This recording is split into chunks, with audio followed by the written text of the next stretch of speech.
Hello everyone, welcome to my channel. I am Mrs.T.Geetha, Assistant Professor in Velala College of Education. In this video, we are going to learn about gender roles in society. First of all, we should know about gender. Do you know what is gender? Yes, according to the definition of WHO, that is World Health Organization, gender refers to the socially constructed roles, behaviors, activities, and attributes that a given society considers appropriate for both men and women.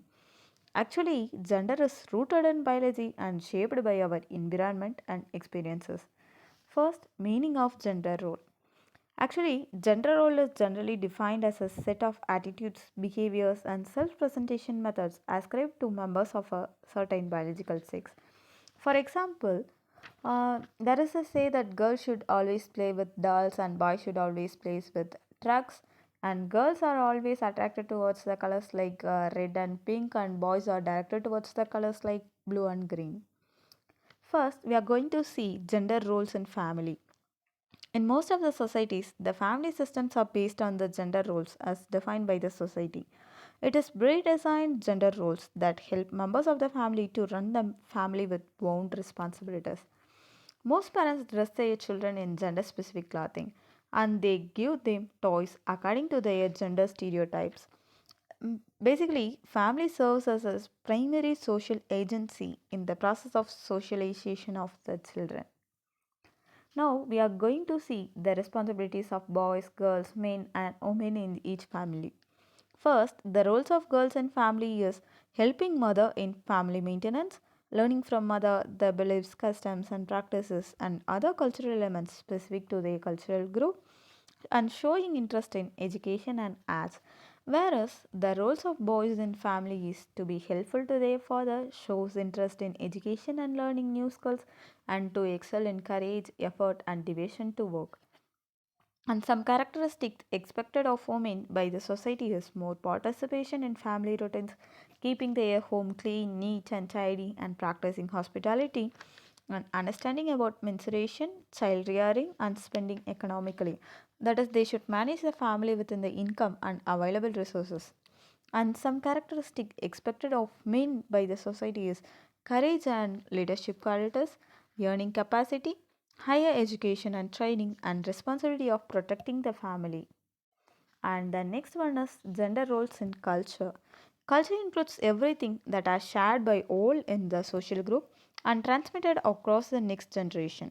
That is, the faiths and beliefs, attitudes, patterns of behavior, customs and tradition, etc. of a social group are known as its culture.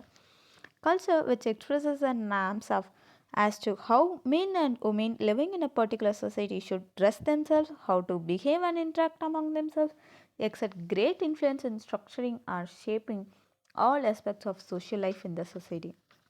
In short, culture constructs the lifestyle of a social group. Culture is mainly responsible for unequal and inequitable distribution of roles and responsibilities among men and women.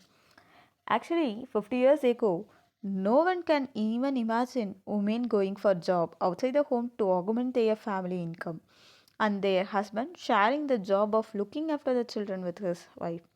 But today, this has been recognized by the Indian culture as normal way of social life.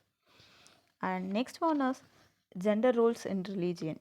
As religions of the world define appropriate gender roles and norms of behavior for both men and women in the society, it could be generally said that in the gender roles prescribed by the religion, there would be a more control over women and they are assigned more responsibilities, and woman is placed a step lower to men.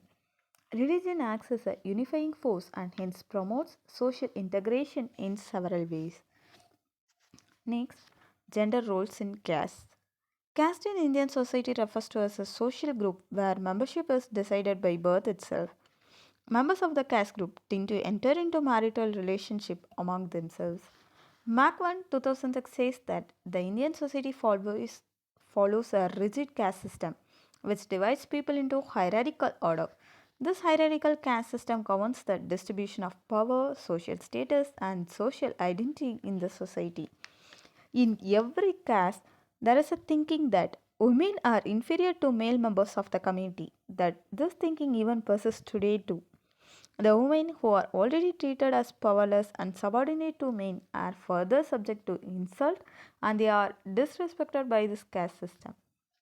The scheduled caste women remain the most backward in education and occupation. They are not only subjected to many kinds of violence but also lives as powerless and voiceless. Government's effort to bring change in attitude of the people through education should continue. And next, causes of gender inequality. First, what is gender inequality? Yes, gender inequality is the idea that men and women are not equal. Gender inequality refers to unequal treatment or perceptions of individuals wholly or partly due to their biological differences and socially constructed gender roles. And the reasons for the general inequality includes gender stereotypes and gender roles, patrilineal system, illiteracy, poverty, lack of employment opportunities, social customs, beliefs and practices, social attitude among the masses, and lack of awareness among women. Then, what are the remedial measures for this gender inequality?